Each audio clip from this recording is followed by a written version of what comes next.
Okay guys, Edward Sanchez here again, back with this painting video I'm doing here.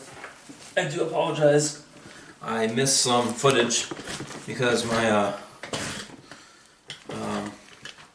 camera got jostled, so I missed some footage of me painting. So I'm going to try to remember the topics I was talking about.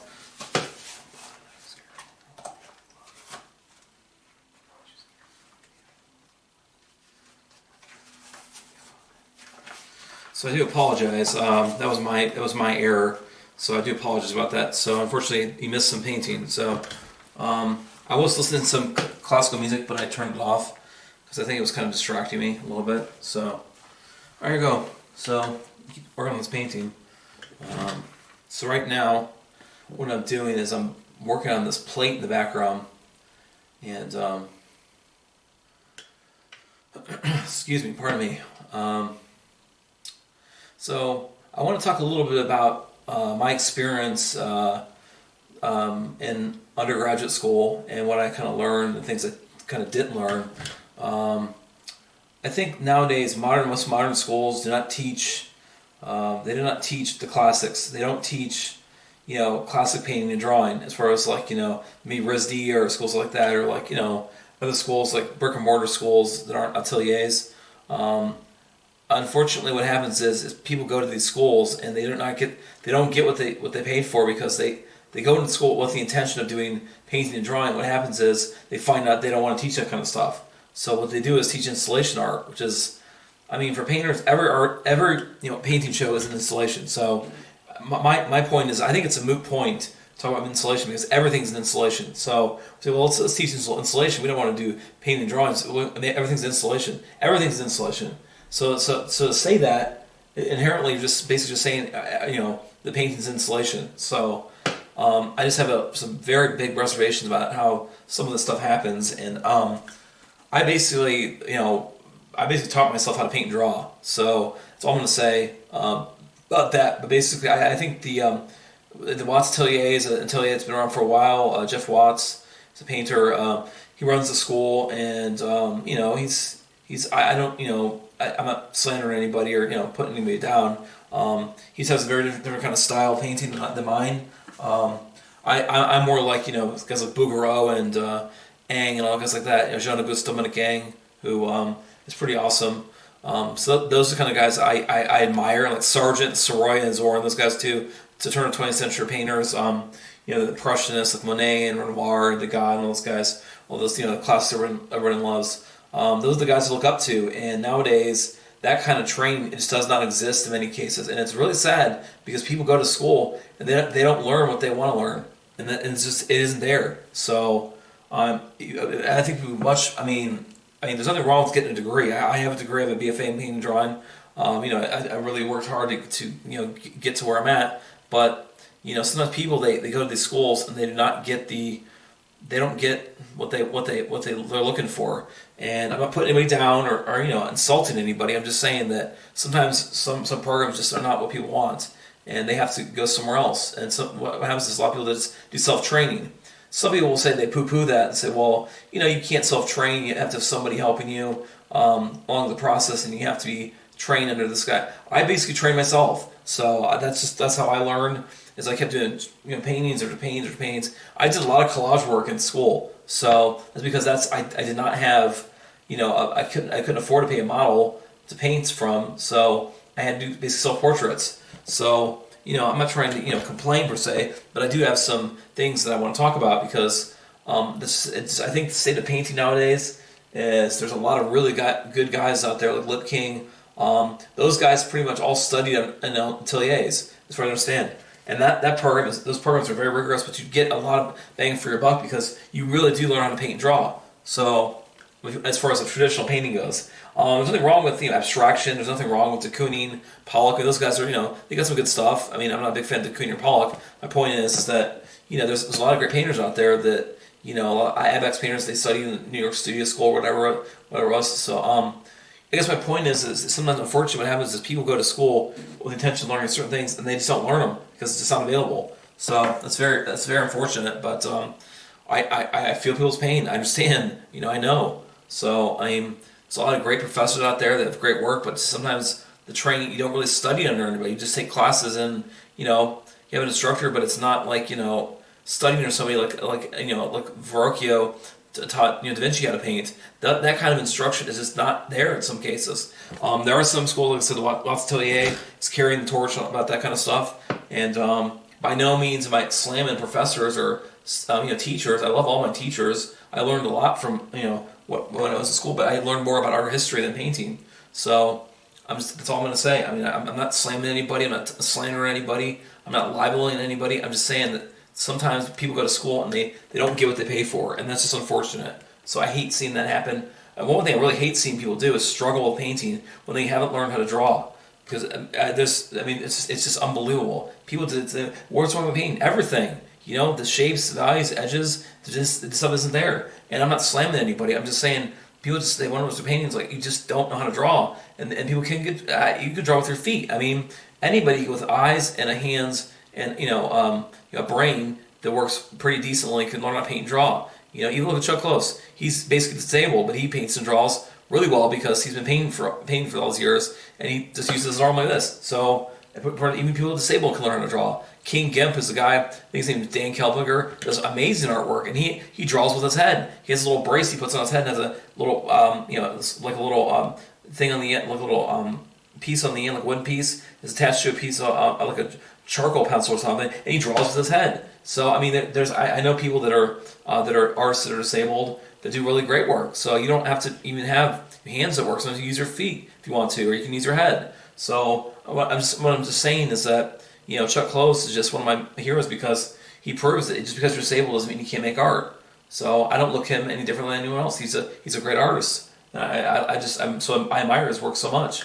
So I guess my point about the whole thing is that just that sometimes people they want to learn how to draw, and it's like they want to paint but they don't know how to draw yet, and they struggle because they don't have the requisite knowledge that will allow them to the entryway to painting. They just think that they're just going to pick up an acrylic brush and start painting, and they wonder what's wrong with it. There's a lot wrong with the painting, but I want people to be, I want to try to help people and try to guide people and show people how I approach art, and maybe they'll like it, and if they don't, maybe they'll find someone else that teaches them better or something. What I'm trying to say is that there's all kinds of great artists out there, great professors I've had that are really smart people, very good artists. It's just that sometimes training is a little bit different than you thought it was going to be, and that's all I'm going to say. I'm not slamming anybody. I'm not putting anybody down. I'm not insulting anybody. I'm just saying sometimes the instruction you get at some schools this is not what people are looking for. So if you want installation art, there's a lot of good schools for that. A lot of good schools for for ateliers. There's all kinds of flavors out there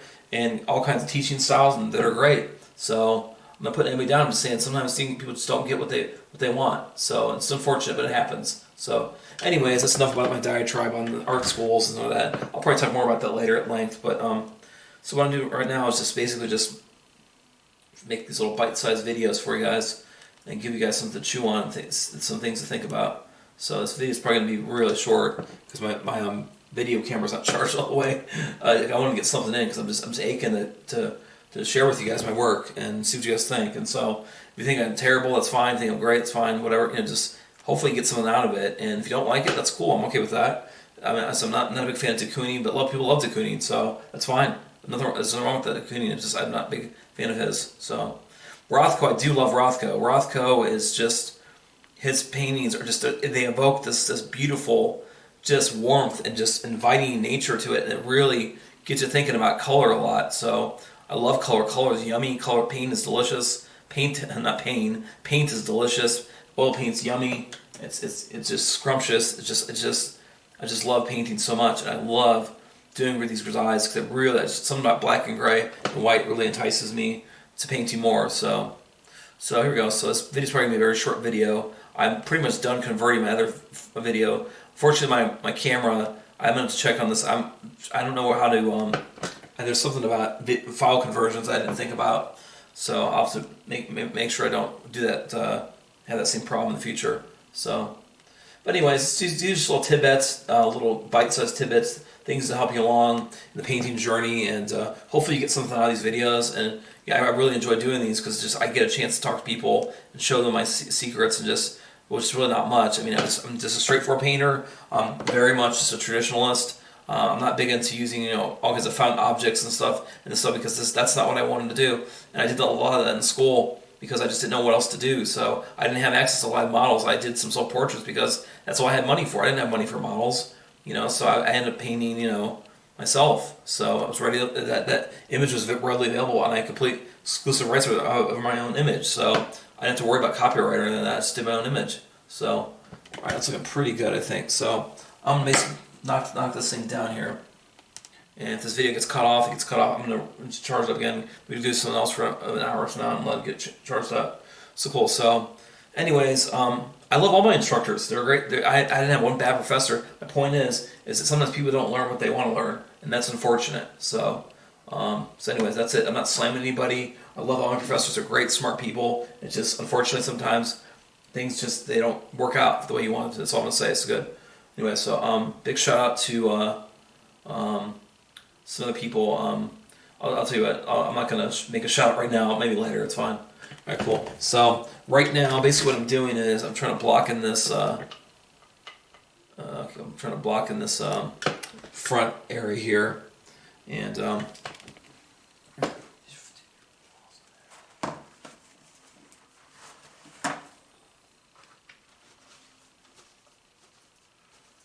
right. So right now I'm kind of just softening the edges a little bit. There you go. I need a harder edge on that, so I'm softening this up just a little bit. So we're gonna talk about museums right now, okay, guys. Favorite museums. I want you guys to tell me in the comment section favorite painters, maybe a favorite museum you've ever been to. I would have to say my favorite museum I've ever been to is probably St. Petersburg Museum of Art. Great stuff there. There's a great Baroque section there. Beautiful paintings, just beautiful stuff. There's a Robin Henri there.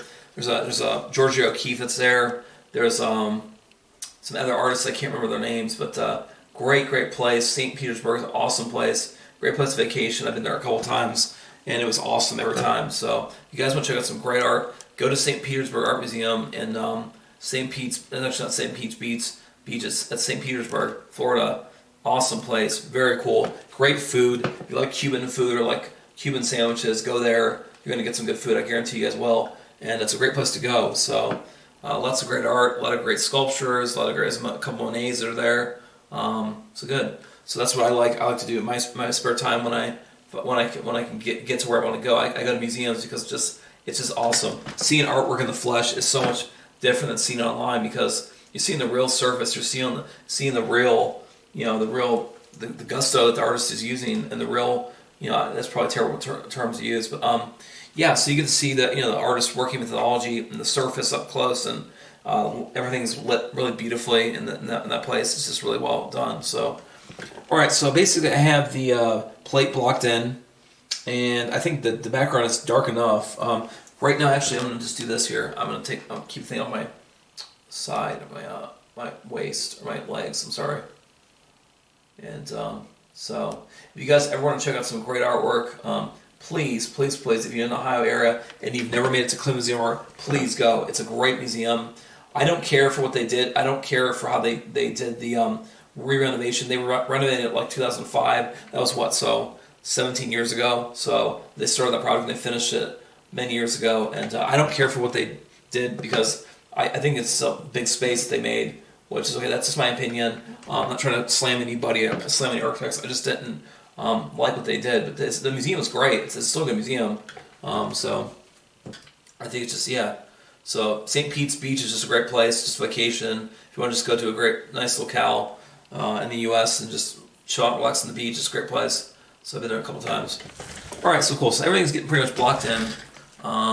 As you can see, I probably can't see this in the video, but I've got a lot of weave coming through the canvas, which is just, it's okay. It's kind of annoying sometimes, but it's this painting's working just fine. So, okay. All right, so I'll take this palette here.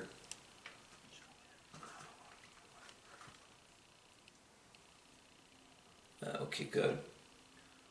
All right, so cool. So anyways, so that's what's going on with me right now. I've been playing a lot of video games as of late. Really loving Hitman. I played Hitman many years ago, so 2016 when it came out, and I've loved it ever since. I love video games. People that know me know I love video games. So Hitman's a pretty cool game. Kind of what I based my book, The Cold Dark Knight, based on a little bit. So it's kind of just so The Cold Dark Knight basically is a book I said before I wrote basically this past year.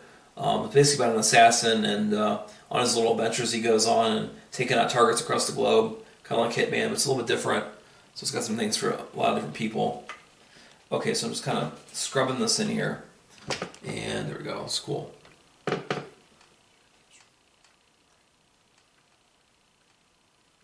Okay.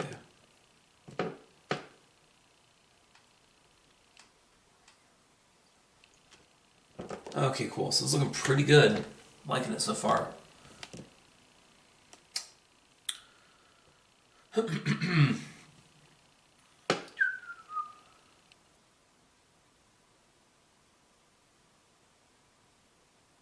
So anyways, yeah, so I wanted to say something about painting that I really find very interesting. Um, this is something about Sargent. I think I might have mentioned this in a video. There's this great quote by Sargent, and he says, "A portrait is where something's wrong with the mouth," and it is so true because people, when they view portraiture, it's like they're trying to achieve. When the artist is working on a portrait, they're trying to achieve a likeness. And the thing about that is that when you're painting, the way I approach painting is everything I paint is all the same. So it's all the same to me, whether I'm painting a vase or a tabletop or a grape or a face or a nose or eye. It's all just about breaking things down to simple shapes, simple contours, edges. It's all about that stuff: proportion, scale, texture, color, edge, all that stuff. So when I paint a portrait or I paint a still life, I'm not thinking about it as I'm painting a bottle. What I'm seeing are the value. Basically, what I'm seeing. I'm seeing is values, are the values. So that's what I'm seeing. Okay, I'm not seeing a nose or a bottle I'm trying to basically replicate and emulate what I'm seeing in the photograph. And I'm not looking. I'm trying to paint a nose. I'm painting structures. Okay, of the face, structures of the nose, or structures of the ramus or the mandible, the procerus or the buccinator or the mandibular. I think it's the mandibular process. So these are all anatomical terms. There's a lot of great guys out there that know their anatomy really well. So Jeff Watts is another guy who pretty much knows this stuff really well. So if you want to check him out, check him out. So anyways, so right now, so I'm really big into anatomy. I actually have read a book on human anatomy.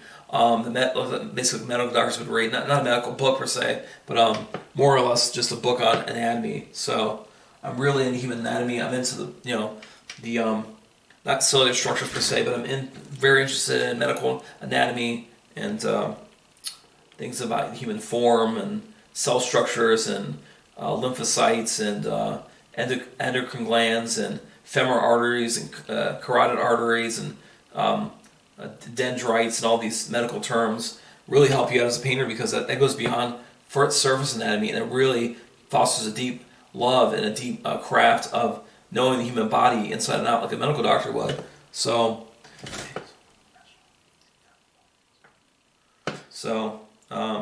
yeah, I looked at this word the other day. It's called eosinophils.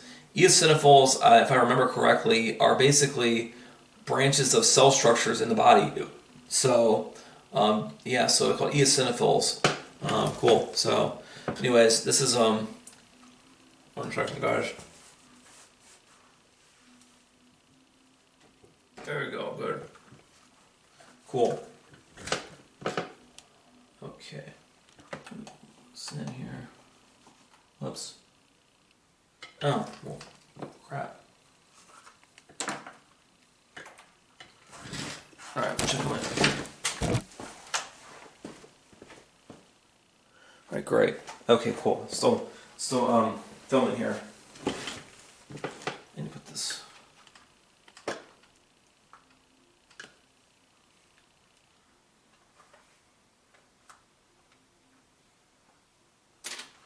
I'm sorry guys, I gotta take a break here real quick. Okay. Alright, cool. Okay, wait a second. I'll put it back in. Cool. All right, back to it. I'm sorry, guys. I put my adapter for my mouse into the computer. So this video is going to be closing up here real soon. I'm almost dead. I'm almost the battery life on my camera's almost dead. So this is basically going to be a short video. I'm gonna try the camera again, and then just do a bunch more of these videos and see if we can get to a conclusion on this Grisaille tonight, anyways. So cool. All right, cool guys. So this video is probably gonna be done here real soon. Just gotta. So good. So back to where I was before. Good. So anyways, dendrites. Yeah. Dendrites are areas of the brain. I think they're like maybe like some kind of structure of the brain. Cool stuff. So I love studying human anatomy. I love studying the structures of the human system, the skeletal system, the endocrine system, the vascular system, the cell structures of the parts of the human body, musculature, skeletal system, the different kinds of diseases that are out there that really kind of shouldn't think about. So yeah, so I'm basically going to kind of blend as I go. There's someone out there that says don't blend as you go. I don't listen to that. I blend as I go all the time. That's how you get the look. I mean, there's somebody that I'm not gonna say the guy's name, but I think we all know who he is. I'm not slamming this guy. He's a good artist. I'm just saying I don't agree with this concept of don't overblend. I mean, look at a Bouguereau. It's all blended. I mean, there's almost no brush strokes. If you look at a Ref Estes, there's no brush strokes. It's all blended. So that's the kind of realism I like. I don't like. Like there's other kinds of realism I don't care for. I don't care for like de Kooning. I know he's not realism, but his version of figure drawing is so crude. I mean, I know I'm probably getting a lot of haters out there that say you don't like de Kooning. I don't like de Kooning. I'll tell you exactly why I don't like him. Okay, I don't hate the guy. I just don't like his work because it doesn't influence me. Because his drawings are just. I know they basically herald this guy as a genius. He's a very good artist, and his colors are very beautiful, and I like some of his surfaces. I just don't care for that kind of abstract. Philip Guston, on the other hand, I do like because he's a little more figurative. Okay, so I'm basically more of a figurative artist, realism. So that's what I like. I love Rothko. He's great. He's basically a color fill painter or abstract expressionist. Some of Pollock's paintings are pretty interesting, but overall, I'm not a big de Kooning fan. I'm just not. So I'll go back to saying my overblending. I blend as I go. Some people say don't blend until the very end. I don't agree with that because if you look at look at a Bouguereau, there's blending all over the place. I can pretty much guess by my estimation. I think Bouguereau blended as he went. I mean, I can't prove that, but that's my estimation. I'm pretty sure he blended as he went. He didn't let the painting tack up and just blend the whole thing. I'm pretty sure he blended as and his kind of realism is not the kind of realism as this guy's talking about. The kind of realism this guy's talking about is impressionism. So that's all I'm going to say. So.